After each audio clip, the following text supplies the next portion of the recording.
한국 연예계의 뜨거운 이슈, 그 모든 게 여기에 있습니다. 발로 뛰며 취재한 이야기도 생생하게 담겨 있습니다. 풍문으로 들어쇼! 반갑습니다. 반갑습니다. 오랜만이에요. 사실 5월이 가정의 달이라 사실 뭐 저희는 굉장히 바빠요, 행사 때문에. 이렇게 행사나 무슨 뭐 일 때문에 연예인이 주목받는 건 참 좋은데 논란 때문에 주목받으면 사실은 모든 걸 잃을 수 있지 않습니까? 네. 그렇죠. 근데 근데 또 그게 또 연예인의 숙명이니까. 네. 오늘 또 대단한 소식들이 준비되어 있네요. 오늘 세요. 네, 의도했든 의도치 않았든 논란에 휩싸여서 곤란을 겪는 분들이 계신데요. 네. 그래서 오늘은 이 이야기를 나눠볼까 하는데요. 오늘의 풍문 주제는 실수인가 의도인가 논란의 스타들입니다. 연예계 뜨거운 논란의 중심에 있는 스타들의 이야기. 실수인가 의도인가 논란의 스타들.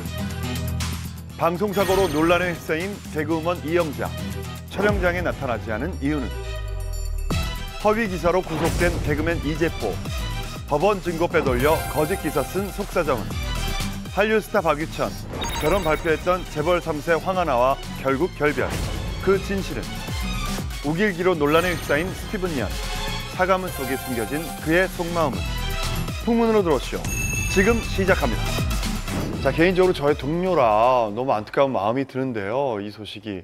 요즘 가장 논란의 중심에 있는 분이 이분이 아닐까 싶어요. 바로 개그우먼 이영자 씨인데요.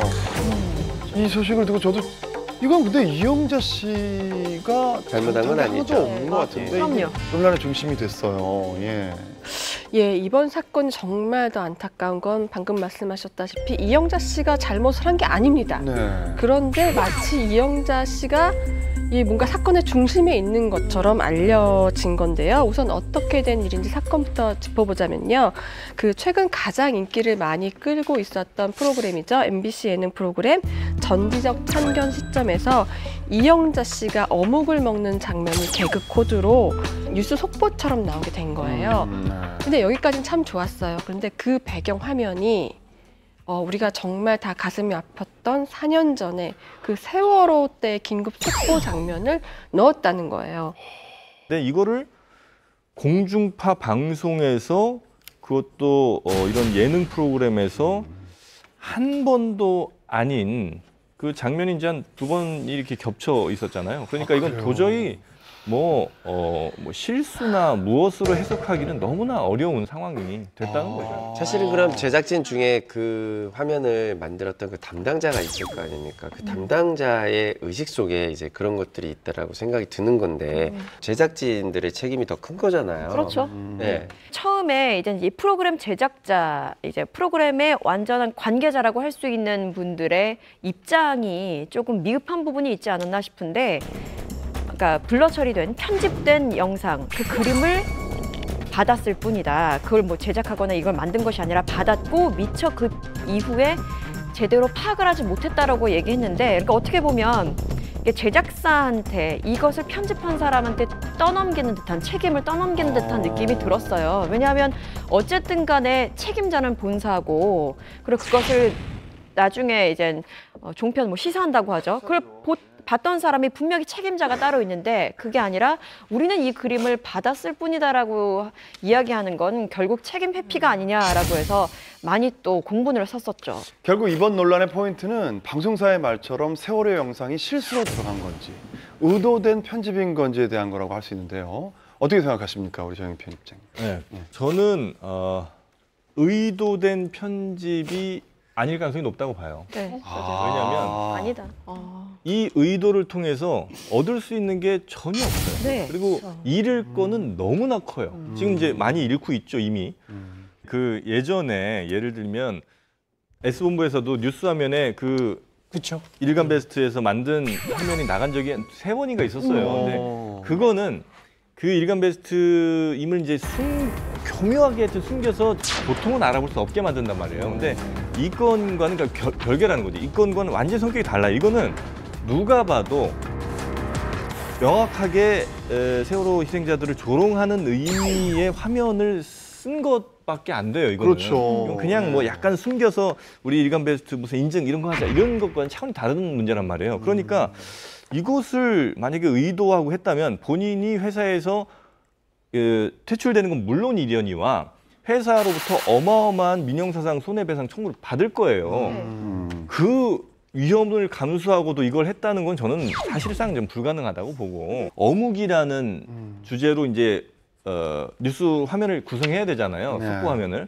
그럼 아마도 뭐 산 이런 거랑 하기는 애매하니까 바다, 그다음에 뉴스데스크, 뭐 속보 이런 걸 아마 검색어를 통해서 쳤을 거란 말이에요. 아니 그 장면을 어묵은 정말로 시장을 배경으로 할 수도 자, 있어요. 이게 중요합니다. 이 뉴스 속보하고 이 어묵 관련된 얘기잖아요. 다른 PD님들한테 제가 물어보면은 아니 이 장면 말고도 수산시장이나 배 타는 장면들 어마어마하게 많은데 왜 굳이 이걸 썼냐라는 얘기가 거의 100이에요. 그리고 이게 문제가 속보랑 있다는 관련된 그림이지 어묵과 관련된 그림을 찾은 게 아니에요. 사실 뉴스 속보는 뒤에 배경이 없어요. 그러니까 이제 뉴스 속보에 사실은 배경도 별로 없을 뿐더러 속보에 예를 들면 수산시장이 나올 리가 없잖아요. 근데 속보 화면에 바다 관련된 게 나온 게 세월호라거나 뭐 이런 거일 수밖에 없는 거예요. 해상사고. 아니 그러다 근데 보니까 그걸 썼다는 우리가 거죠. 요즘 CG 기술이 얼마나 좋아요. 굳이 바다 배경을 하려면 그냥 CG로 그냥 바다만 아무것도 없는 바다만 입혀도 상관없어요. 정말 중요한 건 이겁니다. 그 예능에서는 세월호 얘기는 언급을 안 해요, 원래. 잘. 아무리 의도가 없다고 해도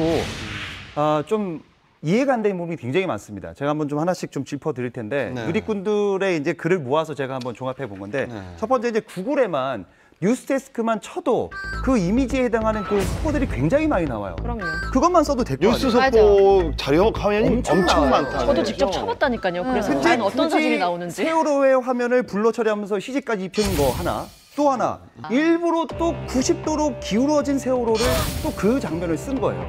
자, 그리고 심지어는 이 최대원 아나운서는 뭐 MBC에서 대표적인 뭐 구구 성향 인물인데 이 그 최성호 사장이 온 이후로 방송을 안 하고 있거든요. 그분의 사진을 굳이 거기에 올렸을까라는 거 하나. 그러니까 이런 걸 모든 거 종합해서 봤을 때는 이거 우연이라고 하기엔 논란이 있다는 거죠. 이게요, 최대한 아나운서가 그 막 탄핵 촛불 집회 있고 그랬을 때 태극기 집회 나갔었어요. 태극기 집회에서 뭐 하나님이, 그러니까 신께서 바람을 많이 불게 해서 촛불을 다 꺼뜨릴 것 같다라는 발언도 모두 발언도 하고 그랬거든요. 그래서 혹시라도 이 논란이 된 인물을 여기에 보여줌으로써, 겹치게 보여줌으로써 뭔가 돌려서 비난을, 망신을 주려는 건가라는 생각도 가진 시선이 있었는데 그렇게 해서 만들었다고 해도 근데 이건 다 같이 죽자는 거기 때문에 말이 안 되는 거죠. 예. 그러니까 이거를 사실 몰랐다고 하기엔 세월호 크기 자체가 굉장히 큰 배경화면이라 그러니까 저 장면을 가지고 재밌자라고 만드는 의도랑 저거를 그냥 넘어가자 재밌다라고 생각하는 것 자체는 이미 그러니까 사실은 전혀 일반 이거에 상식이 대해서 아니에요. 상식적으로 이해할 수가 없는 그림인 거죠. 그러니까 처음에는 실수로 넣을 수 있다고 쳐도 나중에 저거를 재밌네라고 그냥 아무 생각 없이 지나갔다는 건 그 자체도 문제가 되는 거죠. 아까 영상을 10개의 클립이라고 있었다고 했잖아요. 그럼 저희가 사실은 나머지 8개를 봤으면 하는 바람도 있어요. 왜 8개를 왜 제쳐놓고 굳이 세월호 2개를 쓸 만큼의 나머지 8개는 이상했는지 저는 그걸 꼭 보여줘야 된다고 생각을 해요. 그래야 우리가 타당성 있게 비교할 수 정말 어묵과 바다를 쓸 수밖에 없었구나라고 우리가 이해를 한다면 실수라고 인정할 수도 있겠지만 나머지 8개를 보지 않은 상황에서는 왜 굳이 세월호만 둘만 했는지에 대해서는 의구심을 계속 품을 수밖에 없다고 생각해요. 그래서 MBC에서는 차라리 나머지 8개 영상을 모두 공개하는 게 맞다라고 생각합니다. 자, 정말 안타까운 건 사실은 저희가 방송을 하면서도 사람이라서 이렇게 실언을 할 수 있잖아요. 예, 물론 의도되지 않게. 근데 이게 편집자를 믿기 때문에 저희가 어느 정도 그런 방송을 할 수 있는 거거든요. 예. 근데 그런 믿음들이 어떻게 보면 이영자 씨는 굉장히 불신으로 생기지 않았을까, 불신을 갖게 되지 않았을까 싶어요. 네, 그래서 바로 본인의 입장을 밝혔을 때 해당 프로그램 녹화를 참여하지 않겠다라고 해서 2주간 아예 녹화 자체가 진행되지 않았었죠. 그리고 다른 프로그램 녹화 같은 경우에는 이영자 씨가 참여를 했기 때문에 결과적으로 이 프로그램에 대한 명확한 보이콧 의사를 밝힌 것이다 라고 보여지고요. 또 사실 굉장히 소위 말해서 빵 터질 수 있는 그런 재미있는 장면에, 자신이 나오는 장면에 차마 입에 담을 수 없는 그런 조롱 영상이 입혀졌다는 거에 굉장한 충격을 얻었을 테고 그에 따른 이런 제스처가 아닌가 싶습니다. 이영자 씨는 뭐 저한테 선배님이기도 하지 않습니까? 네. 그러니까 이영자 씨는 이 세월호에 대해서 굉장히 가슴 아파하는 사람 중에 한 네. 명이에요. 실제로 그 세월호 참사 당시에 정신이 멍해지고 며칠 동안 울기도 하고 네. 정말 굉장히 힘들어했어요. 누구보다 세월호에 대해서 가슴 아파했던 사람 중에 한 사람이기 때문에 네. 굉장히 이번 사건의 충격이 굉장히 크죠. 네. 그리고 출연자는 제작진에 대한 믿음을 가지고 프로그램에 출연을 하잖아요. 풍문쇼 같은 경우도 저 같은 경우도 어떤 그냥 일단 편하게 얘기를 다 하고 편집을 잘 해주시겠지라는 네, 믿음이 있어요. 그럼요. 그러니까 굉장히 저희가- 너무 다 중요하죠. 해주시죠 매번. 얘기를 다 할 수가 있거든요. 근데 이영자 씨 같은 경우는 조금은 스타일이 다른 게 본인이 말을 했을 때 그 영향력이 어느 정도인지를 알고 있기 때문에 조금 더 말을 가려서 하는 그런 스타일의 방송인이에요. 그런데 자신의 발언과 상관없이 아예 자료화면으로 생긴 논란이라 화가 더 많이 날 수가 있죠. 네, 사실 이 프로그램 자체가 이영자 씨의 입담과 이 개인기 때문에 인기를 얻었다고 해도 네. 과언이 아닌데요. 이게 맛집 프로그램이 아니었어요. 매니저와 그 연예인의 그 생활 동선을 따라가는 건데 이영자 씨가 워낙 또 먹는 것을 좋아하니 그 가는 곳곳마다 맛 표현이 좀 남달랐잖아요. 네. 그래서 어느 순간부터 지난 방송에 말했던 그 맛집 어디예요라는 걸 계속 제작진이 그러니까 연예인들이 같이 물어보고 인터넷에서 되게 화제가 됐었거든요. 근데 이 지점을 담당 PD도 너무 잘 알고 있었어요. 그래서 가끔 그런 제의도 오잖아요. 이제 맛집 방송의 가장 큰 폐해는 약간 이 맛 없는데 뭐 고위 협찬으로 선에서 예. 그래서 이 부분을 PD도 분명히 했어요. 우리는 이영자 씨의 그 고집과 그 선택을 믿는다. 그것 때문에 시청자가 좋아하는 걸 알기 때문에 PPL은 하지 않겠다라고 선을 했을 만큼 정말 이영자 씨를 위한 프로그램이었었죠. 네. 이영자 먹방이 터지면서 이게 뭐 매회 시청률이 계속 경신되고 있었어요. 화제성 무조건 상위고 이 짤방은 조회수가 대단한데 그러니까 MBC 입장에서는 무한도전 이후로 무한도전이 없어지고 나서 화제성이 갑자기 이제 이 프로그램이 되면서 MBC는 굉장히 효자 프로그램인데 이거를 약간 이렇게 되면서 약간 좀 타격이 좀 심한 경우가 됐죠. 그렇군요. 결국에는 사장이 직접 나섰습니다. MBC 그 최승호 사장이 네. 자신의 SNS에 직접 사과문을 올리는 등 수차례에 걸친 해명이 이어졌었는데요. 최승호 사장은 여기서 또 한 발 더 나가서 이렇게 얘기합니다. 외부 전문가가 참여하는 조사위원회를 꾸려서 철저히 조사를 하겠다라고 밝혔는데요. 저희 지금 이렇게 논란이 가중되고 있는 상황에서 MBC 측에서 지금 녹화 중에 긴급 기자회견을 열었고요. 네. 이 사태에 대한 이제 어떤 과정이어 있었고 이런 걸 설명을 했습니다. 일단은 이번 사태로 큰 상처를 입은 세월호 유가족과 시청자 국민 여러분께 진심으로 사과드린다는 말을 사실 먼저 꺼냈습니다. 그리고 결론부터 말씀드리자면요. 편집 담당 조연출로부터 이 모든 일이 비롯됐다라는 결론을 짓게 됐는데요. 예, 그 내용을 조금 말씀드릴게요. 5월 1일 조연출이 FD에게 편집에 필요한 뉴스 멘트를 제시하고 그 내용이 들어있는 영상 자료를 요청했다고 합니다. FD는 5월 2일이죠. 자료를 조연출에게 전달을 하고 총 10건의 자료 중 이 중 2건의 세월호 관련된 뉴스가 포함되어 있었다고 언급했습니다. 일단은 FD는 인지하고 있었네요. 예. 네. 그리고 이게 되게 시간이 방송이 좀 빠르게 진행되니까 정말 착착착 진행이 돼요. 5월 3일에 조연출은 미술부에 세월호 관련 부분을 지울 수 있는 CG 작업을 의뢰했어요. 예, 그 내용을 돌려받아 편집을 완료했다고 하는데요. 지금 이걸 딱 들어보면 이미 알고 편집을 한 거죠. 10개 중에 굳이 2개를 쓴 거네요. 네. 나머지 8개 왜 안 쓰는 조연출에 이제 그 변이 좀 있었는데요. 그 주장에 따르면 이영자 씨의 에피소드의 그 몰입도를 높이다가 보니 뉴스 속보처럼 구상하자는 아이디어를 직접 제안했다고 밝혔습니다.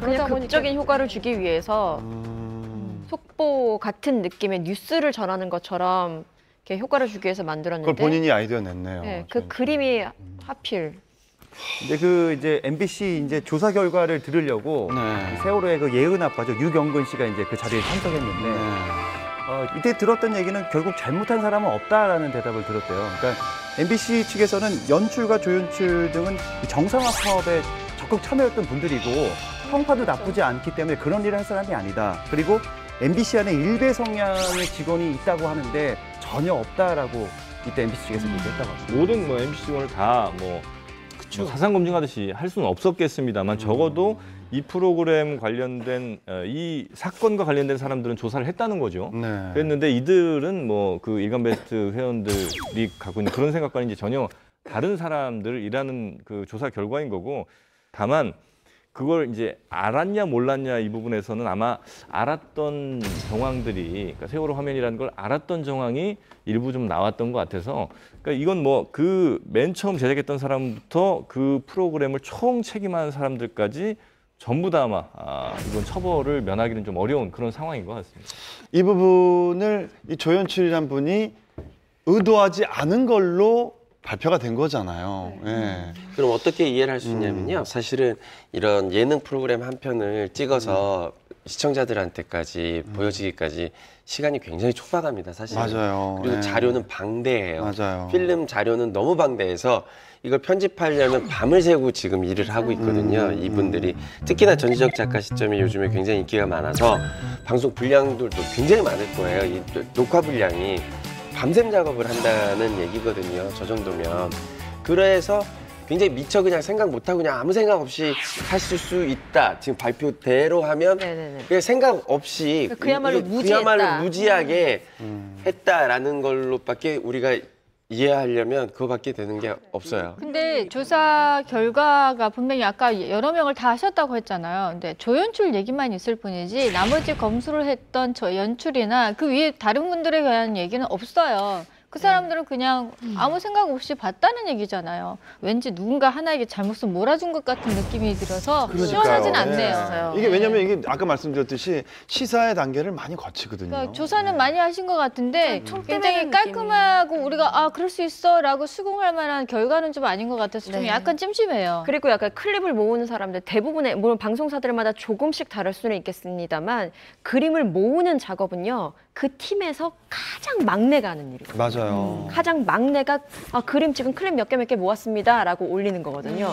근데 지금 발표대로라면 그 사람이 잘못했다라고 이야기한 것 같은데, 물론 그 사람이 잘못한 게 맞겠습니다만 어쨌든 간에 말씀하신 것처럼 이게 모두 총체적인 문제인데 한 사람한테만 책임을 돌리는 것은 분명한 좀 문제의식이 좀 엇나갔다. 그래서 이렇다 보니까 사실 또 우리가 또 가장 궁금한 부분은 징계 처리 수위는 어떻게 되냐라고 그러니까, 궁금하잖아요. 일단은 조연출한테만 짐을 지우지는 않았습니다. 조사위원회에서는 언론 윤리에 어긋나기 때문에 징계를 요청했다고 했는데요. 이 징계의 대상을 좀 말씀드리자면요. 조연출, 담당 연출, 부장, 그리고 본부장까지 총 4명인데요.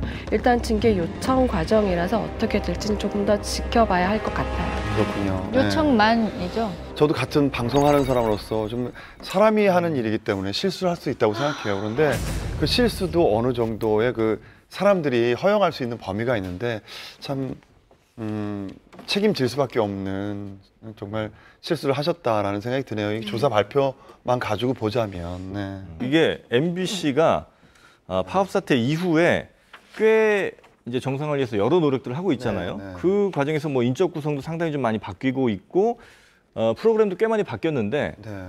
그 여러 바뀐 프로그램 가운데 가장 잘 된 프로그램이 이거예요, 사실은. 그렇죠. 다른 프로그램들은 뭐 화제성이나 뭐 시청률 면에서 그렇게 썩 성공하지 못했는데 그래도 이거는 굉장히 잘 됐단 말이에요. 그러니까 MBC 내에서도 굉장히 이 프로그램에 대한 뭐 지원이라든지 뭐 여러 가지가 있었을 거예요. 그리고 아마 팀 분위기도 굉장히 고조가 많이 됐을 겁니다. 그러다 보니 어쩌면 사람이 굉장히 잘 될 때 이렇게 주의를 조금 게을리하게 되는 뭐 이런 상황들이 있잖아요. 아마 이 팀도 너무 잘 되다 보니 그런 좀 주의를 좀 게을리했던 측면이 있었던 건 아닌가 하는 아쉬움이 굉장히 좀 남습니다. 네, 논란으로 이 프로그램은 아예 폐지설도 있었는데 네. 조사위에서는 폐지는 논의한 적이 없다라고 얘기가 나왔었어요. 여러분들은 어떻게 생각하세요? 네. 예, 우선 이 제작진의 잘못으로 인해 연예인이 피해를 본 초유의 사태라고 생각할 네. 수 있어요. 네. 사실 김생민 씨 같은 경우에는 본인의 잘못으로 인해 이제 하차를 하는 수순이었고 네. 이영자 씨나 송은이 씨 같은 경우는 이 프로그램으로 인해 사실 또 다른 제2의 전성기를 누리고 있었고 이와 비슷한 포맷이 또 생기기도 했고요. 그래서 약간 이게 사실 이걸 딱 보면 아 이런 프로그램 너무나 잡음이 많은 프로그램 없어져야 해라는 사실 의견도 있어요. 그러나 이 프로그램을 좋아하는 또 팬들도 한켠에 있단 말이에요. 그 제가 댓글을 좀 읽어봤었는데 왜 제작진 때문에 연예인이 출연을 못해야 되냐. 우리는 그들의 모습을 다시 한번 보고 싶다라는 의견도 있고요. 네.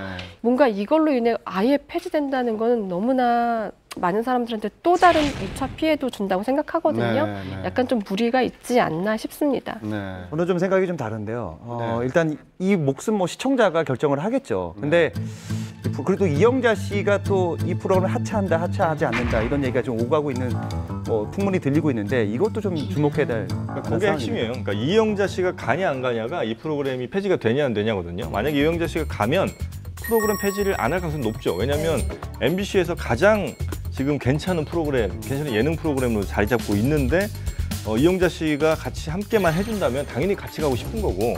근데 만약에 이영자 씨가 안 한다, 그러니까 나는 하차하겠다라고 했는데 그럼 다른 사람을 데려다가 이영자 씨를 대신해서 이 프로그램을 계속 갈 수 있느냐? 불가능하다고 보거든요. 그래서 이영자 씨가 어떤 결정을 내리냐가 가장 이제 핵심인데 이영자 씨 입장에서는 사실은 저는 복귀하시는 게 나쁘진 않은 일이라고 봐요. 일단 뭐 누가 봐도 이영자 씨 본인의 잘못이 전혀 아닌 상황이고 명분은 충분히 있는 것이고 복귀하셔서 이 프로그램 쭉 같이 하시는 게 한 뭐 두세 주 정도 좀 어느 정도 일정 기간 쉬었다가 하시는 게 충분히 괜찮은 일이라고 봅니다. 그 본인이 이렇게 복귀를 하는 것도 이제 굉장히 중요한 결정이긴 하지만 저는 개인적으로 이영자 씨가 복귀를 안 할 수도 있겠다. 복귀를 안 할 수도 있겠다라는 생각을 좀 왜요? 해봐요. 워낙에 좀 본인이 굉장히 그 스타일이 있거든요. 그 고집이 있고 그래서 뭐 이영자 씨야 뭐 다른 프로로 먹방을 다시 해도 얼마든지 충분히 잘 할 수 있는 분이고 물론 이 프로그램 전지적 참견 시점을 통해서 이영자 씨가 다시 한번 전성기를 맞고 있지만 제가 봤을 때는 마음이 좀 시청자들하고 더 편하게 하려면 그만둘 수도 있겠다는 생각을 저 같으면 해봐요. 그러니까요. 이게 굉장히 중요한 부분이 사실 이게 폐지되고 안 되고 라기보다는 폐지가 안 되고 지속됐을 경우에 그 부담을 누가 안느냐. 근데 결국 보면요. 출연자들이 다 떠안게 될 것 같아요. 여태까지 이런 일이 있었고 이런 논란이 있었는데 마음껏 편하게 웃길 수 있을까요? 마음껏 멘트 하나 뭐 제대로 칠 수 있을까요? 굉장한 부담이 있을 테고 또 하나의 부담은 시청자들이 갖게 될 거예요.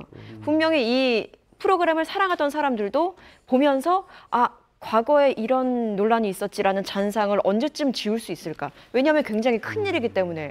그럼 결국 부담은 시청자와 이 출연자들이 갖게 되는 건데 이게 징벌적 차원에서 이걸 폐지하자 일 것보다는 결국에는 이러한 잔상들 때문에 악순환이 되면서 지금과 같은 뭐 인기, 사랑은 받기 어려울 것이다라는 생각이 들어요. 이번에 네. 뭐 이영자 씨도 굉장히 참 안타까운 상황이 됐고 또 네. 그 프로그램에 출연한 다른 분들도 있잖아요. 근데 네. 당연히 한 2주 동안 방송 쉰 거는 물론이고 앞으로도 지금 불투명한 상황이다 보니까 이 프로그램에 또 많은 스케줄을 뭐 해놨던 분들도 계실 거고 특히 이제 송은이 씨 같은 경우도 요즘 굉장히 뭐 대세 예능인으로 막 네. 떠오르고 있는데 아마 또 영향이 없진 않을 것 같아요. 그러니까 그런 것도 결국 이 한 사람의 실수 혹은 뭐 그 제작진의 실수가 얼마나 많은 사람들에게 이렇게 연쇄 반응으로 피해를 입힐 수 있는지를 좀 생각을 했으면 좋겠습니다. 아, 송은 씨는 또 영수증에 이어서 이번에 또 그렇게 되면은 본인이 정말 불펜 튀어가지고 프로그램 2개나 그렇게 되는 경우인데. 예. 근데 또 송은희 씨는 워낙에 주변에서 아이디어가 많이, 많고 예, 주변에 찾으시니까. 많이 예, 찾으셔서 뭐 송은희 씨가 김생민 씨도 참 많은 도움을 준 걸로 알고 있는데 그리고 주변에 있는 후배들 굉장히 많이 챙기거든요. 네, 그래서 네. 그런 뭐 놀라운 아이디어, 뭐 기획력 이런 게 있기 때문에 송은희 씨는 뭐 또 좋은 프로그램 뭐 시작할 거라고 생각을 합니다. 네. 자, 이야기를 할수록 왜 그랬을까 참 안타까운데요. 앞으로 이 논란 어떻게 진행될 것 같습니까? 그 한때 그 SBS에서도 이제 일베 자료 때문에 좀 곤욕을 치렀던 적이 있지 않습니까? 네. 그때 당시 이제 그 이후로 바뀌었어요, 많이 시스템이. SBS 측에서는 이제 뭐 정말 정식 허가된 자료만 쓰게 되고 이 3번의 결제와 검증을 이루어져야만 자료를 쓰더라고요. 그런 시스템으로 좀 바뀌게 되지 않을까. 이번에 그 MBC 역시도 좀 이런 시스템으로 좀 바뀌지 않을까 생각이 좀 듭니다. 네, 우리가 이번 사건으로 조금 걱정하는 건 이영자 씨인데요. 이영자 씨는 사실 꾸준히 방송을 하고 있었던 대표 연예인이에요. 이제 조금 마음을 갈아치신 후에는 뭔가 더 열심히 잘할 거라고 생각이 되고요. 일단은 라디오도 가능하죠. 각종 예능 프로그램에도 충분히 가능하기 때문에 또 어떤 새로운 프로그램으로 만날 수 있지 않을까 기대를 하면서요. 약간 저는 이렇게 생각해요. 이영자 씨가 약간 여자 이경규 같은 약간 계속 약간 꾸준히 우리와 함께 늙어갈 수 있는 예능인이라고 생각합니다. 자, 그 누구도 이영자 씨 잘못이라고 생각하는 분은 없으니까요. 네, 부디 논란을 딛고 어렵게 찾아온 제2의 전성기 누리시면서 밝은 모습으로 다른 방송에서도 많이 만났으면 좋겠습니다. 네, 전 얼마 전에 이 기사를 보고 좀 깜짝 놀랐어요. 네. 혹시 개그맨 이재포 씨 기억하시나요? 아, 저는 잘 알죠. 네. 개그맨 선배님이시고 또 활발하게 활동을 또 개그계도 그렇지만 또 그 연기도 하셨었고 네네. 그렇게 알고 있거든요. 네. 예. 그런데 그분이 지금 구속이 되셔서 감옥에 있다고 하시더라고요. 네. 어떻게 된 일인가요, 김미선 기자님? 네, 말씀하신 것처럼 개그맨 이재포 씨가 1년 2개월의 형을 받고 구속 수감된 상태이다라는 소식이 전해져서 충격을 안겼습니다. 그런데 그 이유가 굉장히 의외예요. 네. 바로 한 여배우에 대해서 허위 기사를 쓰고 또 그 피해자의 신분을 노출시켜서 명예를 훼손했다라는 죄목입니다. 그 내용을 좀 자세히 살펴보면요. 2016년에 이재포 씨는 한 여배우가 백종원 씨를 상대로 600만 원을 요구, 갈취했다라는 내용으로 기사를 썼습니다. 그리고 이게 굉장히 크게 이슈가 됐었는데요. 알고 보니까 허위 사실이었다라는 법원의 판결이 난 거예요. 혹시 이번에 그 논란이 된 그 이재포 씨의 기사를 저희가 좀 볼 수 있을까요? 네. 예, 이번에 문제가 됐던 기사를 한번 보시면요. 설명을 좀 해드릴게요. 이 기사가 문제가 됐던 건데요. 일단 단독이 붙여져 있고요. 백종원 식당 여배우 혼절했다. 병원에서도 돈 받아 경찰 수사 착수라는 제목이고요. 2014년 12월 14일 금요일 식당에서 국수와 주먹밥을 먹고 주말을 보낸 후 이틀이 지난 월요일에 자신의 집 부근에 위치한 병원을 방문, 배가 너무 아프다고 고통을 호소하며 치료를 받았다. 심하게 통증을 호소하자 담당 의사는 그렇게 많이 아프면 큰 병원 응급실을 가보라고 하였으나 비양은 다음날 늦은 시간 같은 병원을 다시 방문하여 치료를 받았다. 그러니까 이 매체에서는 이 봐라, 큰 병원 가라고 했는데 여기 또 왔지 않냐라는 또 의혹을 한 번 더 제기합니다. 그래서 해당 병원은 이제 비양한테 300만 원을 내주고 비양과 합의했다라며 그간의 비양의 행적을 이 매체에서는 먼저 설명을 한 거예요. 이 사건에 대해서는 백종원 씨도 한마디를 남겨요. 몇 년 전에 가맹점에 있었던 일이 맞다. 근데 협박을 당한 적은 없다라고 분명히 이야기를 하고요. 여배우는 병원비를 보상받기를 원했고 일종의 피해자인데 거액을 갈취했다라는 보도는 좀 나도 의아하다라고 여배우의 편을 들어주는 그 입장에서 이야기를 해주는 그런 말을 남기기도 했죠. 네, 저는 궁금한 게 이재포 씨가 허위 기사를 썼다고 하셨는데 이재포 씨는 개그맨이시잖아요. 그분은 그럼 어디 SNS에 올려서 이렇게 화제가 된 건지 뭐 그것도 이제 뭐 기사라고 할 수 있는 건지 그게 좀 궁금하거든요. 이분이 2006년부터 이제 기자 생활을 하셨어요. 그래서 지금은 직업이 이제 기자라고 할 수 있는 건데, 근데 원래는 이제 개그 생활을 꽤 오래 하셨지만 사실 개그맨으로서 막 큰 빛을 보지는 못하셨고 이후에 이제 드라마 출연하면서 연기자로 조금 입지를 다졌어요. 그래서 어떻게 보면 게텔맨 1세대라고 할 수 있는 분이 이재포 씨였어요. 계속 이렇게 언급이 게텔맨으로 됐었거든요. 그래서 근데 사실 계속 연기자를 오래 하진 않으셨어요. 그래서 계속 꾸준히 이제 방송에서 잊혀지시다가 어느 순간 기자로 변신을 해서 기자 활동을 시작했고 2006년에 이제 신화일보 정치부 기자 생활하고 있었어요. 보통은 개그맨 출신, 연예인 출신이면 연예부 기자를 하는데 근데 어떻게 무슨 이유로 정치부 기자가 됐는지 궁금하거든요. 처음에는 이 신문사 그 홍보 이사로 들어간 거예요. 그러니까 홍보를 하기 위해서 들어갔는데 이때 때마침 국회 출입하는 기자분이 이제 그만둬서 공석이 생긴 거죠. 이재포 씨 말에 따르면은 자기가 때를 써서 기자를 해달라고 부탁해서 기자가 됐다라고 합니다. 근데 여기 기자가 돼서 이제 국회에 들어와 보니까 국회의원들이 막 국회에 싸우는 그 모습이 재밌었다고 해요. 그리고 뭐 에피소드로 뭐 자기가 취재를 나가면 사람들이 몰래 카메라인 줄 알고 취재를 안 해주는 뭐 그런 해프닝도 있었다고 합니다. 이 이재포 씨는 계속해서 이 정치부 기자를 하면서 정치에 대한 야망도 키웠나 봐요. 8년간 그 신문사 일하면서 정치부 부국장까지 올라가고 2014년도에는 재보궐선거에 경기도 김포시 국회의원 후보로 무소속으로 출마했지만 낙선했습니다. 그러니까 제가 좀 알아보니까 이제 기자 생활을 하게 된 것도 사실은 생계 때문인 거예요. 왜냐하면 활동이 많지 않으니까 사실은 수입이 이제 거의 없게 돼버리잖아요. 그렇기 때문에 여기서 이제 개그맨이나 탤런트로서가 아니라 이제 직업인으로서 기자 생활을 시작을 한 거였고, 그리고 이제 두 번째 이제 신화일보에 있다가 다른 데로 이제 옮기면서 이제 전시부 부장에서 이제 편집국장 자리로 이렇게 옮기게 된 거였고요.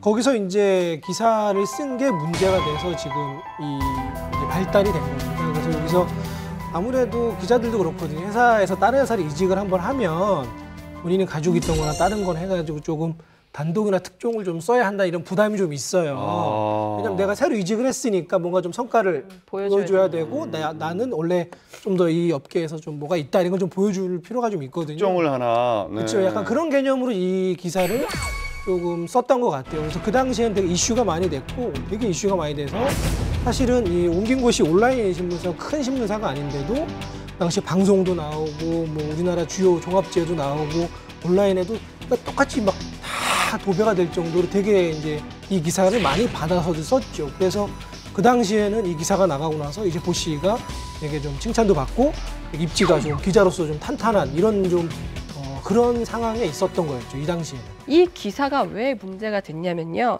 이 여배우는 조덕재 씨의 성추행 논란이 있었던 그 비양이거든요. 영화 찍다가 영화 찍다가 조덕재 씨 친근한 비양이시네요. 네, 그 여배우의 지금 얘기를 해드린 건데요. 이 성추행 논란으로 이 비양이 다시 이제 거론이 됐죠. 그러면서 이 해당 매체에 이제 비양에 관한 그 다른 병원과 그리고 그 백종원 씨가 운영하는 그 프랜차이즈의 한 식당과에서도 이런 마찰음이 있었다. 라는 게 더 추가 사실로 알려지면서 이 성추행 의혹도 사실은 문제가 있는 게 아니냐라고 굉장히 좀 논란이 됐던 거죠. 그런데 이제 이야기만 들어도 굳이 이 사건을 이재포 씨가 이 부분을 특정해서 이걸 쓸 이유가 별로 없거든요. 혹시라도 누군가가 이런 사건인데 이거 진짜 억울해, 이거 한번 써줘, 이런 게 들어가지 않는 한 무려 수년 전의 이야기를. 그러니까요. 이재포 씨는 이 사건을 왜 굳이 기사로 써서 낸 건지 그것도 궁금하거든요.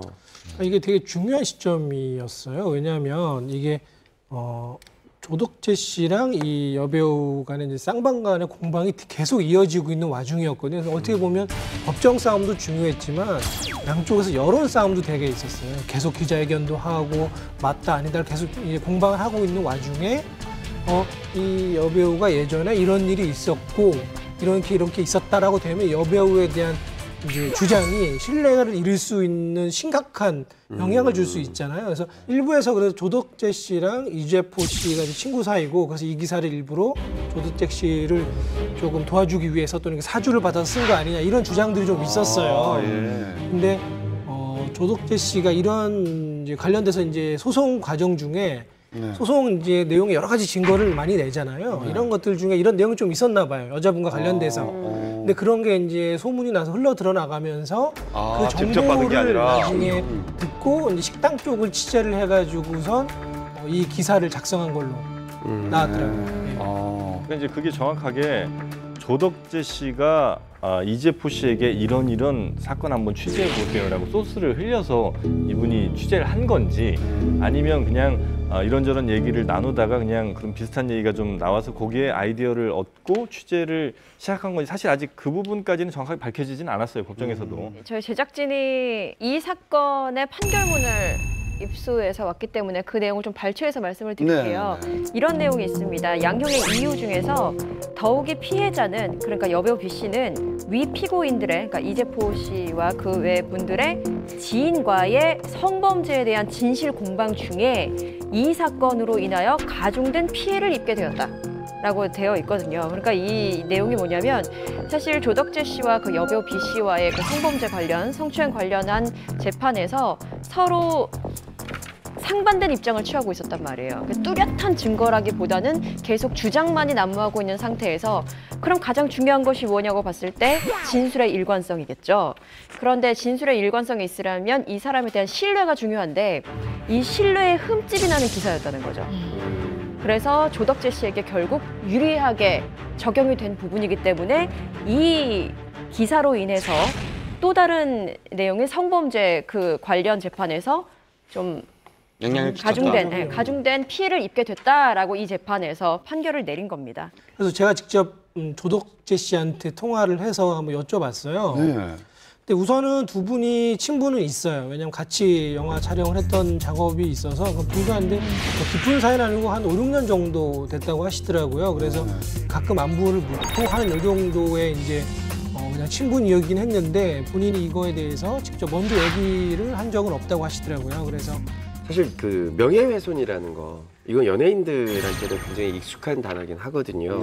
악플러라든지 뭐 그런 문제들도 많아서 명예훼손으로 고소하기도 하고 그런데 명예훼손으로 형을 1년 2개월 실형을 받았어요.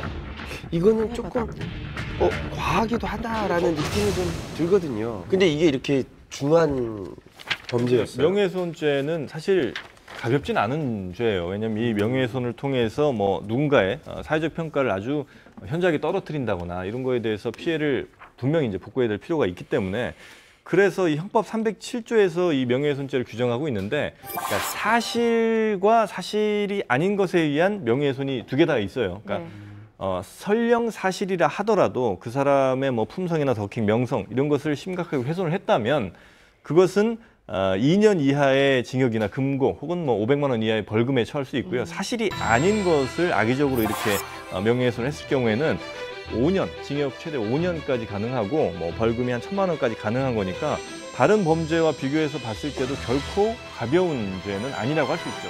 변호사에게 문의를 했는데 과거의 명예훼손은 벌금형이 훨씬 많았어요. 그런데 지금은 좀 다른데요. 실형을 하자라는 그런 분위기가 좀 대세가 된 그런 분위기라고 합니다. 워낙 악질적인 사이버 명예훼손이 늘어나고 또 이 명예훼손 범죄가 늘어나는 사회 분위기 때문이라고 하는데요. 그래서 더욱더 형을 세게 내리는 거죠. 예, 이재포 씨의 판결문을 보니까요. 그 양형 이유, 그러니까 형벌을 내린 이유에 대해서의 악의적인 비방과 범행 동기가 불순하고 그리고 반복적으로 이루어졌으며 공범이 있어 죄질이 불량하다는 이유로 실형을 내린다라고 되어 있습니다. 그러니까 이렇게 단순하게 이 기사를 썼어라고 한 건 아니고요. 여러 가지 정황과 이게 증거가 있는 거죠. 그리고 죄질이 불량하다라는 의미에 대해서 조금 더 덧붙여서 말씀을 드리면요. 이재포 씨는 피해자와 그러니까 여배우와 조덕재 씨만이 갖고 있는 그들의 공방에서의 법원의 증거를 갖고 있었다는 겁니다. 그 증거를 받아서 신문사 동료 기자에게 전달을 해서 피해자, 그러니까 여배우에 대한 뭔가 조사를 시키는 듯한 그런 뭐 지령, 뭐 이런 것들이 있었다고 전해져요. 법원 증거인 증이라는 글씨가 찍힌 법원 증거를 주고받은 게 이제 그 카톡에 증거 자료로 제출이 되어 있고요.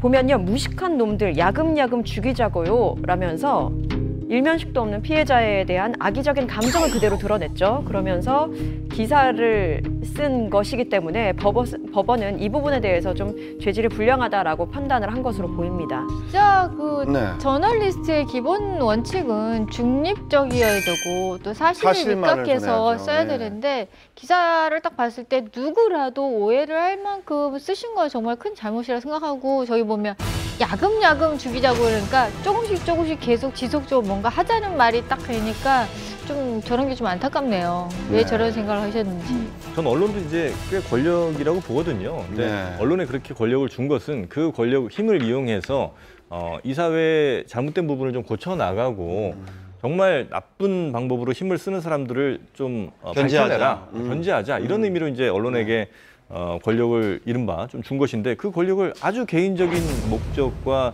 좀 불순한 의도로 잘못 사용한. 그래서 정말 글쎄요, 뭐 이건 이게 사적으로 내놓은 대화라 할지라도 이렇게 악의적으로 누군가를 음해하려고 그 내가 언론이라는 것을 이용한다는 거는 굉장히 용서받기 좀 힘든 일이긴 하죠. 그 이재포 씨 지금 1심이 난 거잖아요. 네. 그 이게 항소를 하지 않을까요? 항소. 이게 1심에서 아마 항소를 안 하는 걸로 저는 알고 있거든요. 왜냐하면 사실적으로 이제 지금 명예훼손인데 이게 2심 이제 항소까지 하게 되면 추가로 잘못하면 사이버 명예훼손죄도 좀 추가될 수도 있어요. 그리고 또 한 가지 문제가 뭐냐면 이재포 씨가 경제적 상황이 좋지가 못해요.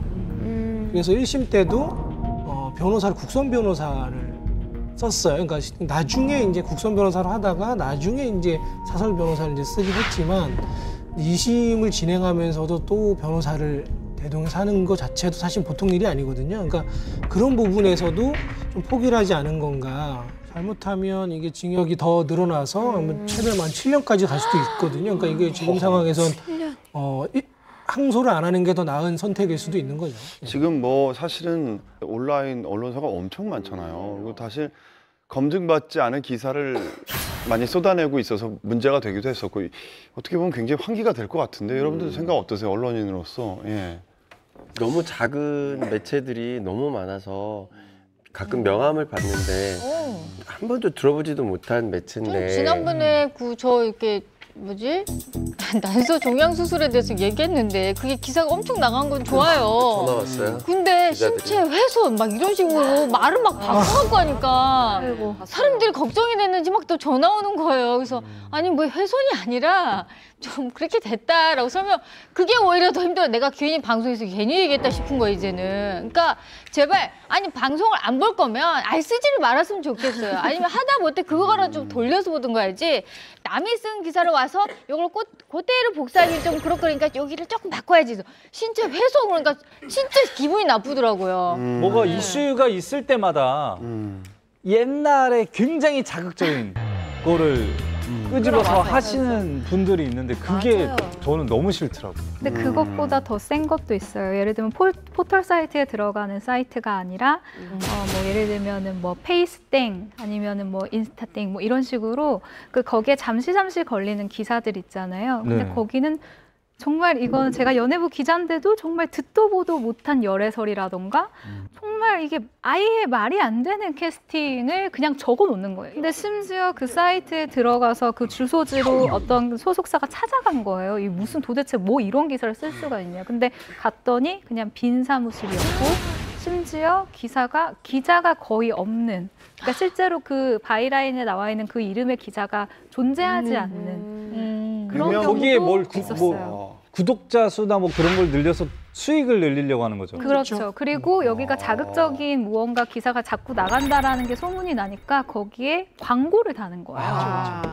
그러니까 돈을 꽤 번다라고 근데 들었어요. 이게 만약에 이게 반복적으로 이렇게 또 광고 수익을 위해서 자기네들이 막 유령 회사를 차리고 뭐 있지도 않은 기자의 이름으로 네. 도용해가지고 쓰면서 허위 사실을 하면은 이건 분명히 이거 사정당국에서 가만 놔두면 안 되는 그런 일이지 않아요? 언론 매체는 그 포털 사이트에 기사가 안 실려요. 네. 빠지게 돼요. 그러니까 그 검토를 이제 하고 나서 빠지게 SNS에 되고. 들어가는 거죠. 네, 그조차도 불편하고 싫은 사람들은 그 매체를 찾아가게 되는 거죠. 그리고 거기에 이제 광고를 하는 데는 사실 정상적인 때는 아니에요. 성인 광고물들이 상당히 많아요. 맞아. 근데 그걸로 인한 수익이 상당히 많기 때문에 그들도 그걸 포기하지 못하는 거예요. 자, 이재포 씨의 구속 사건에 대해서 알아봤는데요.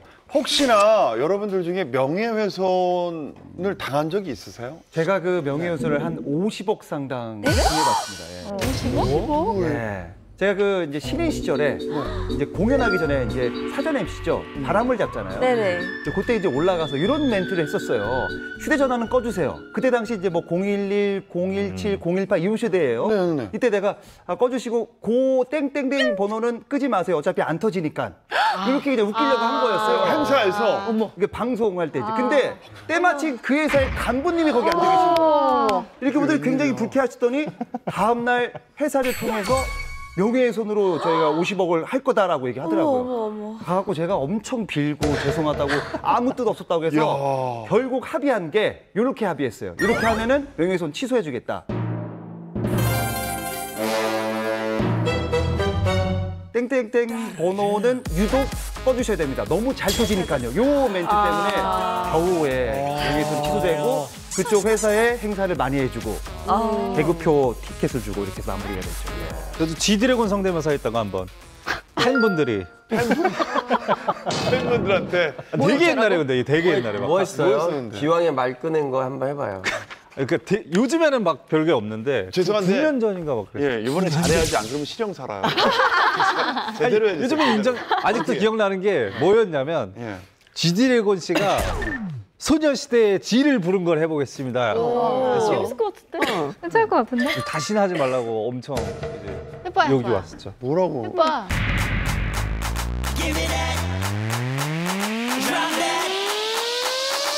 너무너무 멋져. 너무너무 멋져. 눈이 부셔. 숨도 못 쉬겠어 돌리는 거. 뭐 이런 거였는데 그때 욕이 그때는 너를 죽이겠다 그랬어요. 근데 요즘에는 협박을 당하셨네요. 지딘 누님이 이제 확 많이 올라갔으니까 예. 아, 귀엽다 저놈. 그럼요, 그런 거. 아유, 그거 이게 연예인은 누군가 이렇게 자기를 계속 언급해주고 그런 게 이게 재밌게 봐주면 재밌는 거지 팬분들이라고 그걸 나쁘게 보겠어요. 9년 전에 그랬어요. 지디는 굳이 언급해주지 않아요. 그렇죠.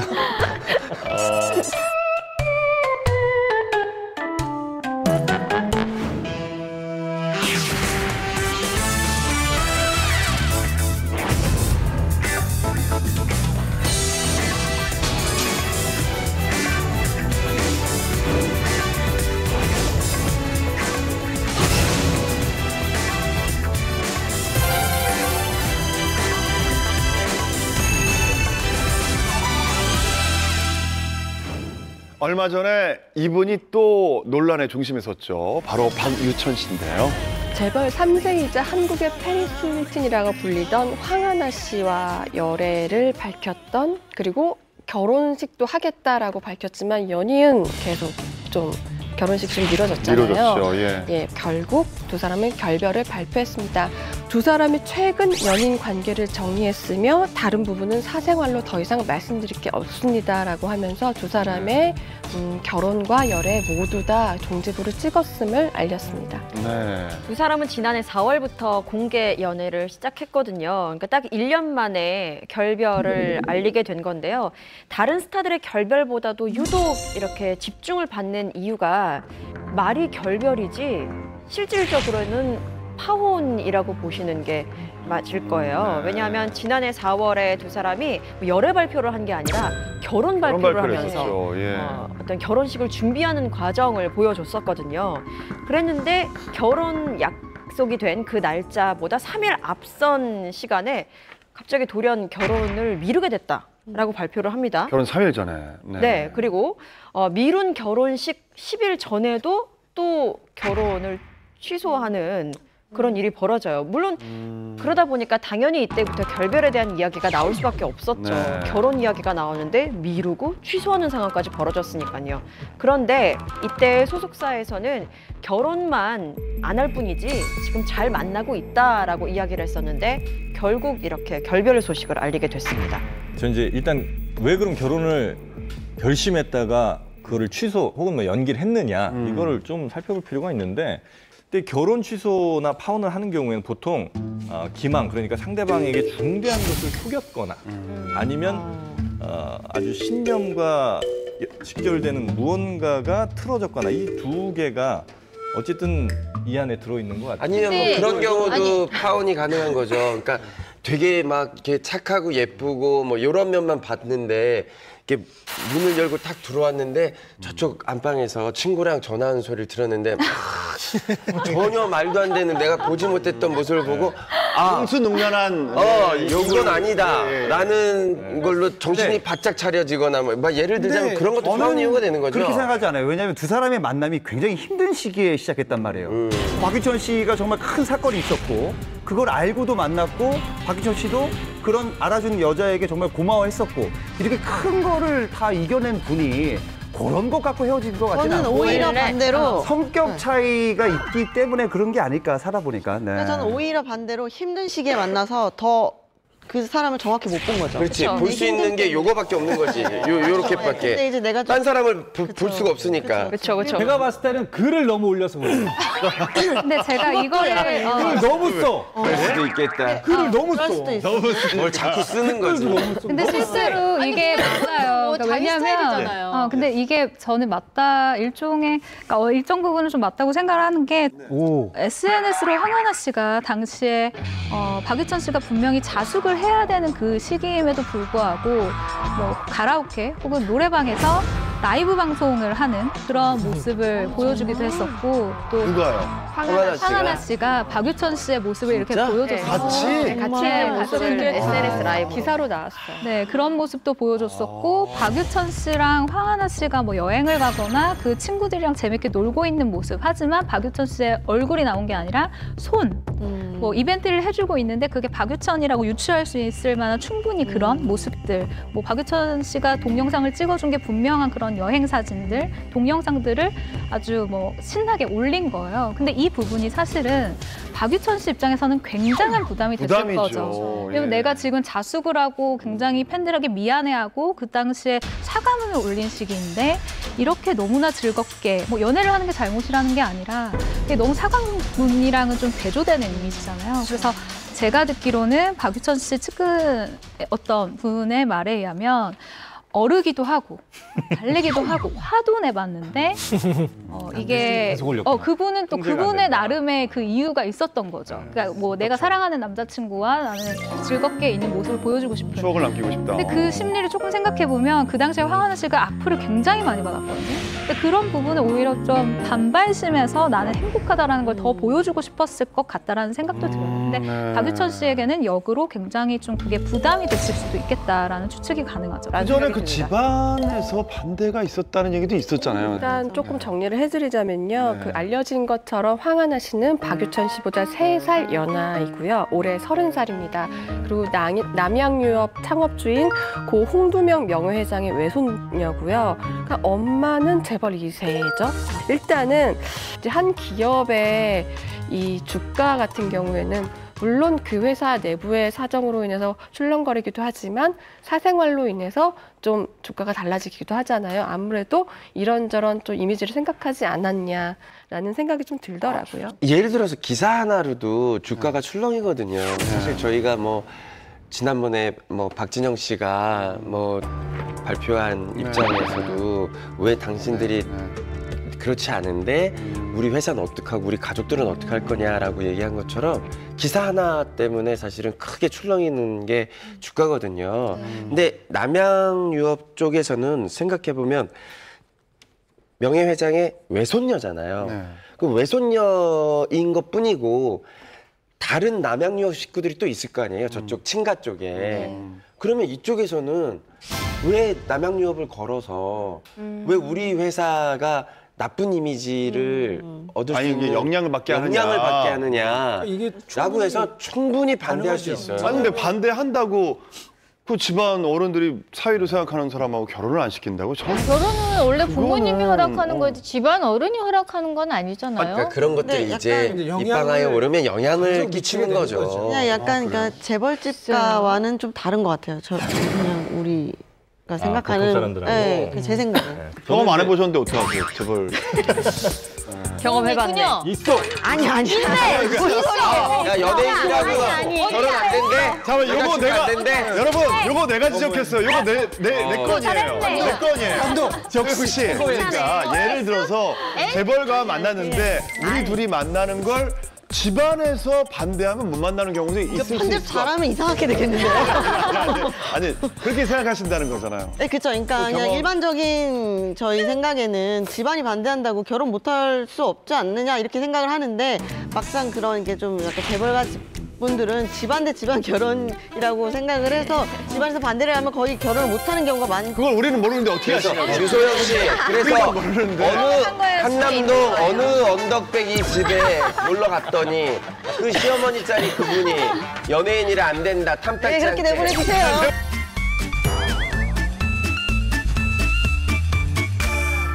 이 집안의 분위기를 좀 알 필요는 있는데 남양유업 같은 경우엔 굉장히 아들 중심적이에요. 그러니까 남양유업의 그 장남에게 남양유업 지분의 절반 이상일 수가 있어요. 그리고 그렇기 때문에 그래요? 딸까지 이 집안에서 전체 이거를 방해할 것이다? 절대 그럴 일은 없고 만약에 주가를 정말 그렇게 생각했다면 파혼이 오히려 더 악재가 될 수도 있어요. 그렇겠네요. 그렇기 때문에 뭐 주가를 걱정해서 집안이 반대해서 이거는 사실상 저는 가능성이 굉장히 낮은 얘기라고 보고 오히려 정상적인 연예 활동을 하는 데 있어서 껄끄럽다거나 아니면 이것이 공개적으로 이렇게 돼 있는 상태에서는 나의 연예 활동에 상당한 지장을 받을 수 있다. 금전적이거나 뭐 여러 가지 면에서 그런 이유가 차라리 더 설득력이 있지. 근데 뭐 그 집안의 전에 이제 반대보다는. 박유천 씨가 했던 말을 돌아보면요, 이 열애설과 결혼 발표까지 했을 때가 이제 소집 해제 전과 후잖아요.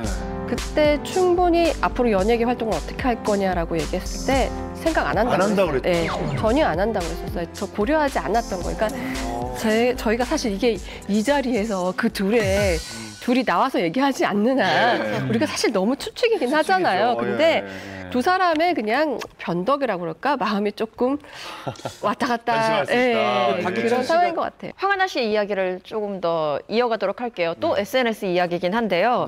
두 사람이 결별을 안 한 게 아닐까라는 의혹이 있을 법한 SNS 내용이었습니다. 그 내용을 보면요. 누구누구네랑 두 번째 커플 데이트, 하트. 우리 넷 너무 잘 맞아, 하트. 내일은 우리 허거라면서 다른 커플과 함께 커플 데이트를 하는 듯한 내용을 SNS를 통해서 올렸거든요. 결별설 다음에. 바로 박유천 씨와의 결별 보도 하루 전에 올라온. 근데 저게 다른 분일 수도 있는 거잖아요. 뭐 모르죠. 그러니까 저게 좀, 그러니까 이분이 SNS 전문가인 거예요. 왜냐하면 사실 명확하게 보여주지도 않고 글 내용이나 이것도 사진도 사실 그게 그날 찍은 게 아닐 수도 있잖아요. 그래서 이게, 그러니까 이게 그 해시태그를 상당히 잘 활용하거든요. 그러니까 이분은 그러니까 온라인에서 어떻게 하면 사람들이 나한테 관심을 가지고 이거에 대해서 궁금증을 유발하고 나한테 더 이렇게 할까? 이걸 명확하게 아는 거 그대로 이게 보여주는 거죠. 아니 결별 보도가 올라간 당일에도 또 올렸네요, 글을. 네, 결별 보도가 올라온 당일에도 분명히 많은 사람들의 시선이 집중될 것이다라고 충분히 예측할 만한 시기인데도 이때 너무나도 평온하고 일상적인 글을 또 올리게 됩니다. 박유천 씨 소속사 측에서 이렇게 공식 입장을 밝혔음에도 불구하고 황하나 씨 측에서는 또 결별이 아닌 것 같은 뉘앙스로 댓글이 좀 달렸어요. 기사들 믿지 마세요라고 했는데 그래서 또다시 이제 확인을 하는 과정을 거쳤어요. 만약에 이제 상대방이 또 아니라고 하는데 섣부르게 소속사에서 발표를 한 게 아니냐라고 물었더니 이것까지 다 감안해서 모든 걸 발표를 한 거다. 황하나 씨의 대응과는 별개로 저희는 더 이상은 입장 발표를 하지 않겠다라고 분명히 선을 그었어요. 박유천 씨하고 소속사하고는 입장 정리가 끝났네요. 박유천 씨가 결별서를 발표한 다음에 황하나 씨는 맞다고 그 후에도 자기는 이별하지 않았다고 얘기를 하고 있는 거예요?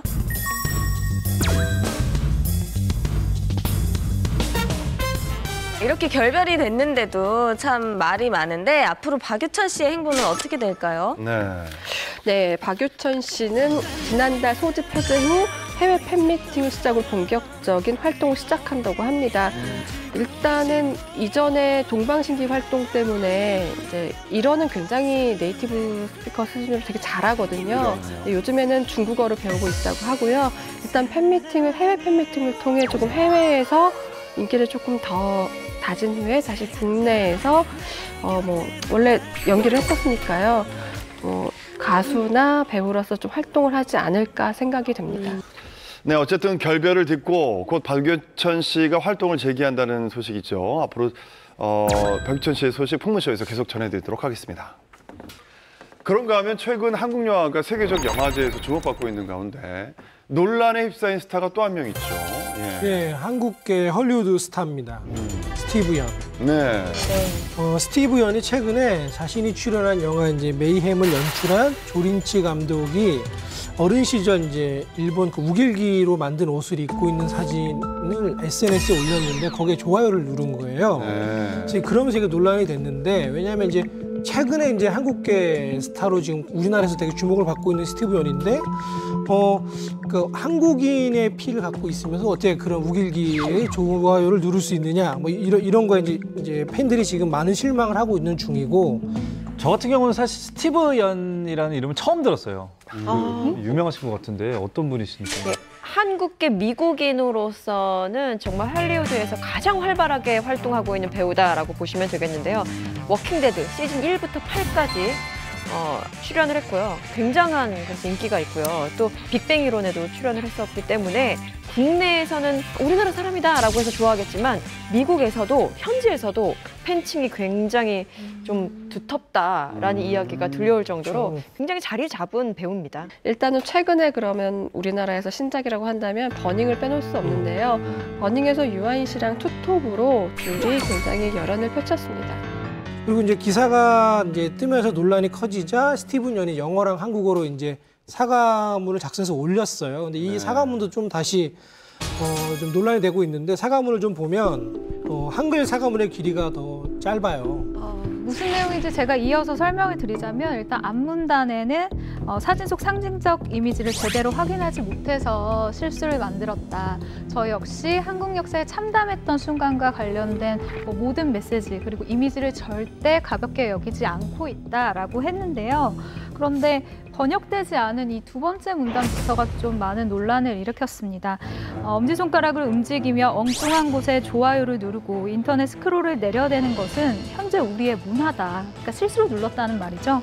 SNS가 우리를 대변한다는 게 슬프고 또 인터넷에 매달리는 우리가 얼마나 허망한지 보여준다라고 상반된 내용을 올렸어요.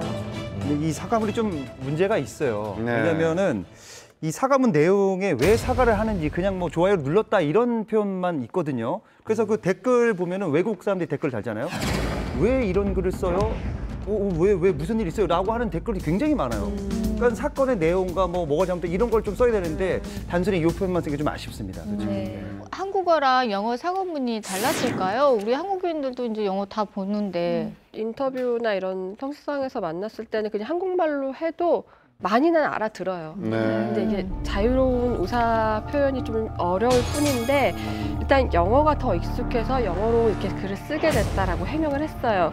그런데 사실 우리가 받아들이는 입장이고 저 글을 보면 또 안 그렇다는 또 의견이 되게 많잖아요. 왜 굳이 영어는 저렇게 하고 한국어는 또 달라 이래서 결국엔 논란이 깊어지자 사과문을 올린 지 40분 만에 내립니다. 그리고 다시 또 사과문을 올리는데요. 일단 스티브 연 같은 경우에는 우리나라에는 언젠가부터 친근한 배우가 됐어요. 작년이죠. 그 봉준호 감독의 옥자로 칸 영화제 그때도 같이 갔었거든요.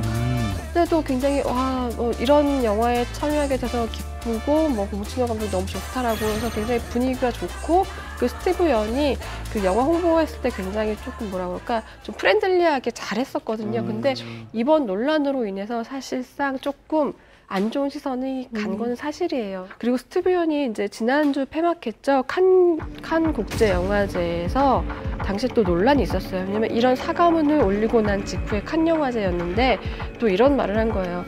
공식 일정과 레드카펫은 서겠지만 한국 기자들과는 따로 단독 인터뷰를 하지 않겠다라고 해서 또 공분을 샀어요. 왜냐하면 이게 칸 영화제에서 한국 기자단이 갔는데 안 한 건 좀 이상하거든요. 그리고 그 작년에 보인 행동과 너무 상반됐는데 영화사에서는 또 이렇게 표현을 합니다.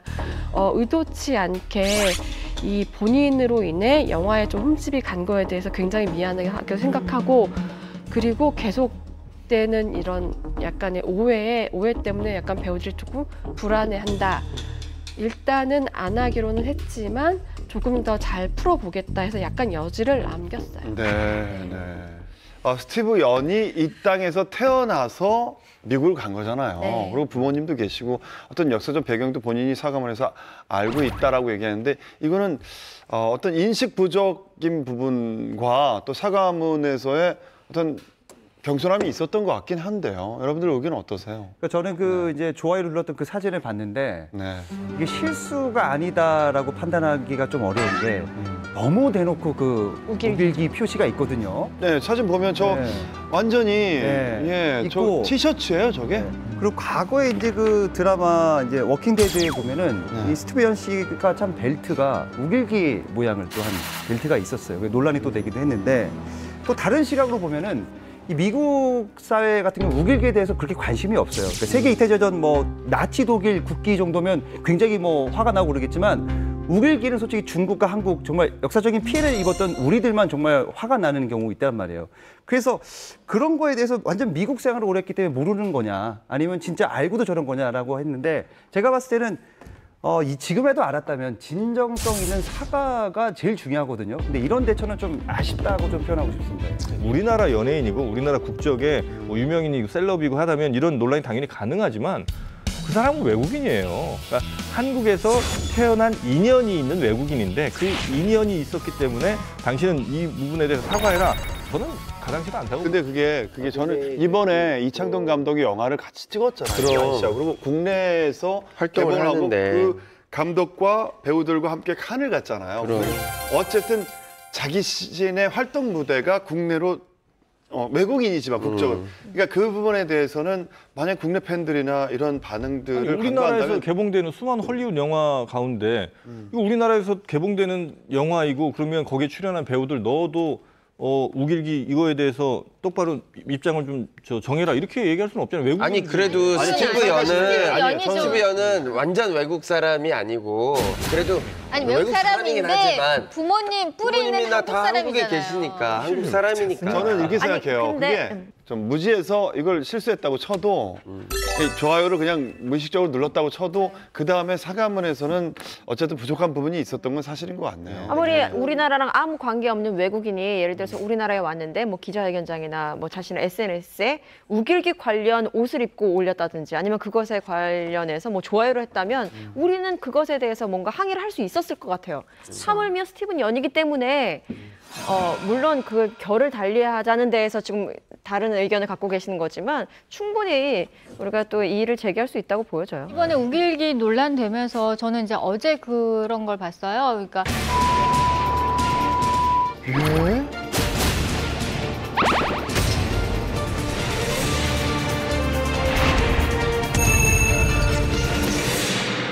이번에 우길기 논란 되면서 저는 이제 어제 그런 걸 봤어요. 그러니까 그 영국의 전설적인 락그룹 그 퀸이 있잖아요. 퀸의 그 일대기에 대한 영화가 나오는데 그 티저 광고에 그 멤버 중에 한 명이 저 우길기로 된 티셔츠를 이렇게 안에 입고 있어요. 그래서 그러니까 옛날 락커들은 저런 거를 그냥 패션의 개념으로 했다라는 얘기가 좀 있더라고요. 근데 실제로 그러니까 미국에서 실제로도 패션 디자이너들이 패션계에서는 저 우길기를 가지고 여러 가지로 변형을 해서 패션 뭐 어떤 디자인의 한 컨셉으로 사용한 게 너무 많아서 사실 어린 친구들 같은 경우는 저게 뭔지도 잘 모르고 있을 거예요 아마. 근데 저렇게 보다가 갑자기 박성욱 씨 딱 보니까 저렇게 빨간 줄만 가도 우리는 욱하는 거지. 아닌데 우리 괜히 못 열어보세요. 열어봐요. 우길기네요. 우길기. 열어봐요. 뭐. 저한테 잠깐 이렇게 다시 좀 열어봐요. 혹시 안에 아니요 아니에요 여기서 괜히 기분에 이게 한국 사람의 아닙니다. 정서에는 녹화 다시 떠야 된다 진짜. 녹화를 다시 뜨다니요. 티셔츠 하나 입었는데 무슨 그냥 이제 빨간 줄무늬 옷일 뿐인데 우리 한국 사람은 기본적인 한이라는 게 맺혀 있다 보니까 저것만 봐도 하게 되는 예. 것 같아요. 그러니까 네. 저 외국 친구들 중에는 전혀 몰라요. 모를 거예요. 이 의미를 잘 모르는데 우리는 너무 뼈저리게 아픈 역사이기 때문에 알고 있잖아요. 예. 근데 가끔 국내 연예인들도 이런 실수를 같이 하는 사람들도 있잖아요. 이거 이번 기회에 우길기가 뭔지 정확하게 저희가 좀 알아야 되는 그런 시간도 가져야 되겠는데요. 우길기는 일본의 그 국기가 아니에요. 일본의 국기는 일장기라고 해서 가운데 빨간 원이 있는 거가 이제 정식 국기죠. 우길기는 엄밀히 따지면 군기예요, 군기. 우리가 이제 방송이나 이런 가끔 이제 많이 보던 게 16개짜리 이제 얇은 스트라이프로 나와 있는 게 일본 해군 깃발인 거예요. 그래서 지금 일본 이제 해상자위대가 쓰는 깃발이 일본 해군 깃발 16개짜리 그 깃발을 지금 쓰고 있는 겁니다. 독일 같은 경우에는 나치 문양을 쓰면요 3년 이상의 징역형에 처하는 법이 있다고 해요. 굉장히 좋죠. 그래서 19대 국회에서는 우길기 금지법이 발의되기도 했었거든요. 만약에 이 법이 만들어진다면 연예인이 우길기 문양의 옷을 입거나 혹은 일본 관광객이 우길기가 그려진 티셔츠를 입고 우리나라에 온다. 그러면 처벌을 받을 수 있습니다. 하지만 일단 이 19대 때는 이 발의가 좀 폐기된 상태예요.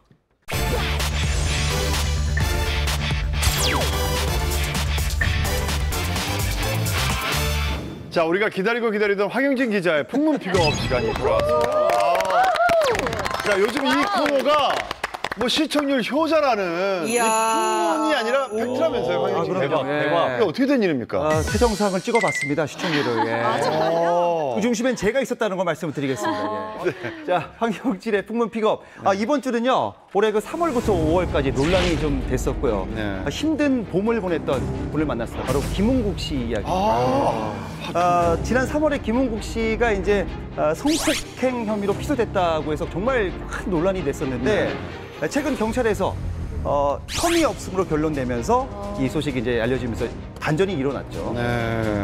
성폭행을 주장하는 여성과 김은국 씨가 서로 맞고소를 할 정도로 정말 치열한 공방을 벌였던 걸로 알고 있는데 서로 주장이 어땠었나요? 논란은 그 지난 3월 13일에 시작됐는데 30대 여성 A 씨가 김은국 씨에게 2번의 성폭행을 당했다라고 이제 주장을 하면서 큰 논란이 됐는데 이후 이제 A 씨는 김은국 씨를 상대로 강간, 중강간, 출판물에 의한 명예훼손 등을 고소를 합니다. 이에 대해 김은국 씨는 이런 말을 합니다.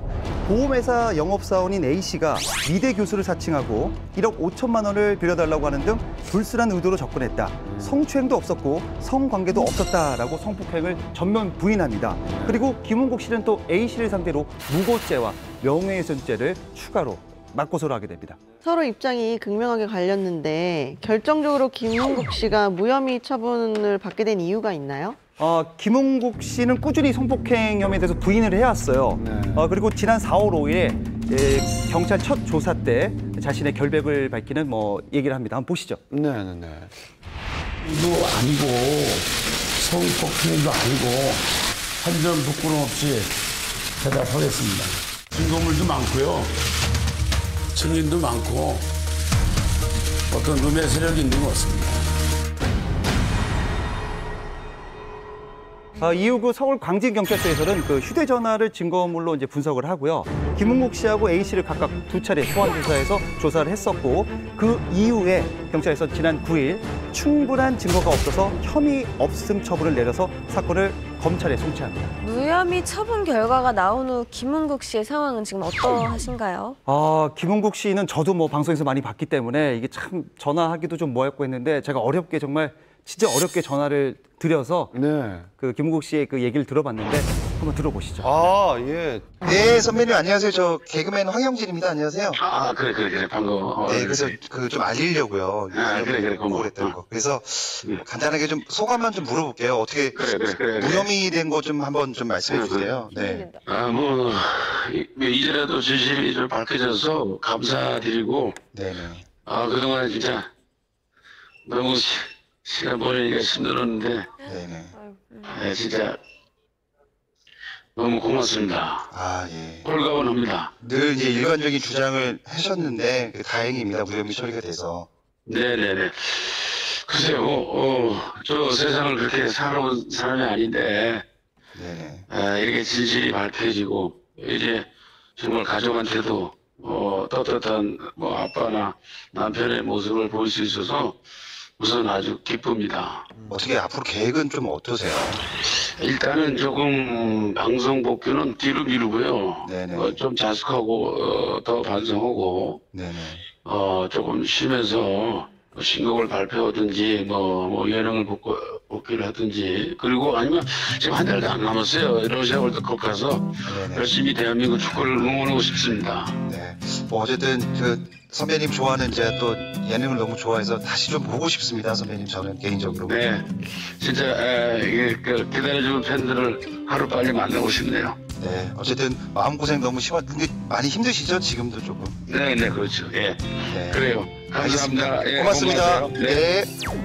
아, 화영진 기자 정말 대단하시네요. 정말 이게 깍듯하네요. 육성을 전하는 프로는 처음인 것 같아요. 예. 아니, 전화 연결이 쉽지 않았을 텐데. 근데 목소리가 근데 처음에는 굉장히 좀 떨리고 있으더니 마지막엔 그래도 러시아 월드컵 얘기하시면서 응원하겠다고 거기 가실 것 같네요. 예. 네. 그리고 성폭행 혐의를 주장한 A씨를 상대로 현재 2억 원 상당의 손해배상 소송을 하고 있는데 여기서 승소를 하면 이 금액을 전액 기부하겠다는 표현도 하셨습니다. 그런데 A씨 측 변호사의 의견을 들어보기도 했는데 이렇게 주장을 하고 있어요. 경찰의 의견일 뿐이지 아직 검찰 수사와 처분이 남아있다라고 희망을 가지고 있더라고요. 경찰 수사는 끝나지 않은 상황이라 앞으로 사건 종결을 조금 더 지켜봐야 할 것 같습니다. 뭐 논란은 많았지만 결과적으로 무혐의 처분을 받았죠. 하지만 김국 씨를 둘러싼 논란이 이뿐만은 아니었어요. 안타깝게도. 김국 씨가 그 기러기 아빠 생활을 오래 하셨잖아요. 근데 그 아내분과의 그 폭행 그 얘기가 나왔었죠, 그 당시에. 그렇습니다. 많이 놀랐죠. 정말 많이 놀랐죠. 네. 이게 엎친 데 덮친 격이라고 해야 되는지 모르겠는데 지난 4월 25일 새벽이었습니다. 김은국 씨가 자택에서 아내를 폭행했다 때문에 입건이 됐다라는 소식이 전해졌었어요. 네. 물론 김은국 씨는 이에 대해서 부부싸움 끝에 부인이 홧김에 경찰을 불렀지만 폭행이 없었고 아내 역시 신고를 취소했고 처벌을 원치 않는다라고 밝혔기 때문에 이것은 해프닝으로 마무리가 된 것으로 알려졌습니다. 네, 네. 저희도 부부싸움을 하지만 뭐 투닥거리는 정도지 신고를 해야겠다 정도로 뭐 싸우지는 않잖아요. 그러면 혹시 두 분이 많이 사이가 틀어진 게 아닌가 걱정도 되는데 두 분 사이는 어떤가요? 뭐 사건이 알려지자 일부 누리꾼들은 뭐 김은국 씨가 이제 기러기 아빠였기도 하고 이 성폭행 혐의까지 있다 보니까 두 분이 이혼하는 거 아니냐라는 얘기가 있었지만 다행히도 그런 건 아닌 것 같습니다. 이제 김은국 씨 이제 그 사건이 있을 때 아내분은 절에서 마음을 좀 여스렸고 그리고 무혐의 처분 났을 때는 지인들에게 감사하다는 문자를 또 보냈다고 합니다. 우선 아내 폭행설이 해프닝으로 일단락은 됐지만 이게 논란은 끝이 아니었는데요. 김은국 씨가 아내 폭행설에 대해 해명을 한 4월 26일 같은 날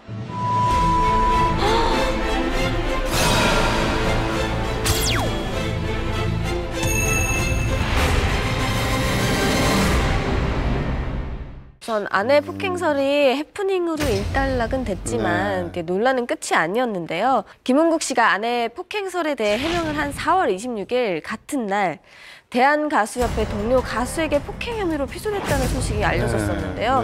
대체 무슨 일이 있었던 건가요? 이게 협회 최측근이었던 그 박일서 씨와의 이제 갈등 때문에 생긴 일인데 박일서 씨는 1980년대에 이제 듀오죠. 도시의 아이들의 멤버였습니다. 가수협회 수석 부회장을 영입했을 정도로 뭐 대단한 일을 하셨는데 최근 임원에서 제명됐어요. 이를 좀 항의하려고 가수협회에 찾아갔는데 가수협회에서는 제명됐으니까 들어오면 안 된다. 이러면서 이제 김은국 씨 관계자들, 김은국 씨에게 뭐 폭행을 당해서 2주의 전치를 입었고 그리고 옷이 찢어졌다 이렇게 주장을 하고 있습니다. 이에 대해 이제 김은국 씨 측은 이런 얘기를 합니다. 협회에서 제명돼 회의에 참석할 수 없는 자격인데 갑자기 나타나 회의를 방해했다.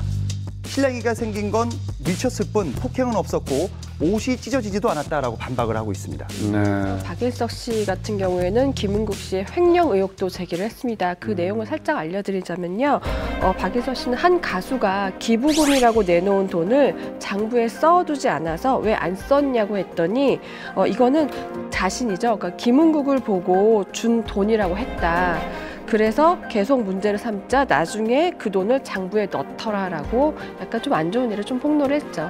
그리고 지난 8일이죠. 박일석 씨가 김은국 씨를 고소하게 됩니다. 죄명은 사무소 위조 및 동행사죄 그리고 공정증서 원본 등의 부실기재죄인데요.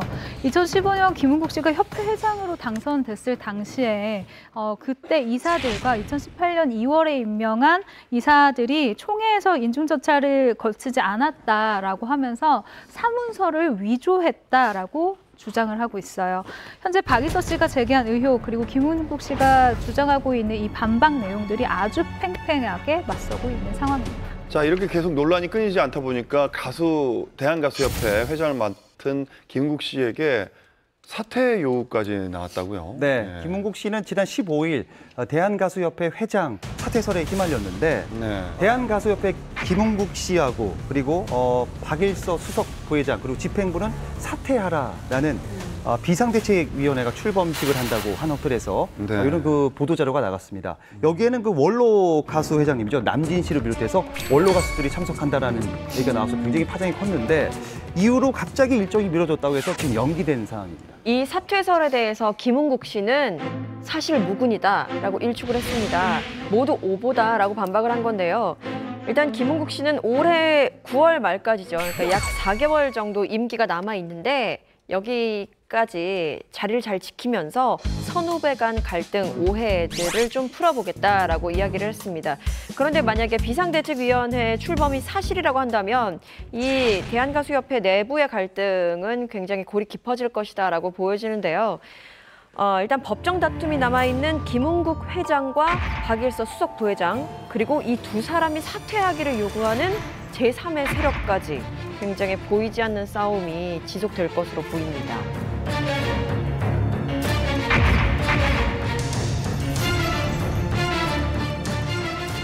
김은국 씨의 그 성폭행 그 무혐의는 받았지만 다른 논란이 있기 때문에 황영진의 풍문 픽업에서 좀 더 지켜보도록 하겠습니다. 네, 황영진 기자님 앞으로 나오는 소식도 잘 부탁드리고 계속 제보도 받고 있죠? 예, 제보 늘 받고 있습니다. 지금 위태위태합니다. 이 코너가 거의 비정규직이에요. 언제 그만둘지 모르기 때문에 여러분들 많은 풍문을 좀 부탁드리겠습니다. 자, 풍문 사연 요로 좀 보여주세요. 우리 황현진 기자의 풍문 픽업을 너무 여러분들 너무 기대감을 가지시고 보시는 것 같아요. 그만큼 막중하신 거예요. 소소한 거. 점점 빠져들고 있어요. 그러니까요.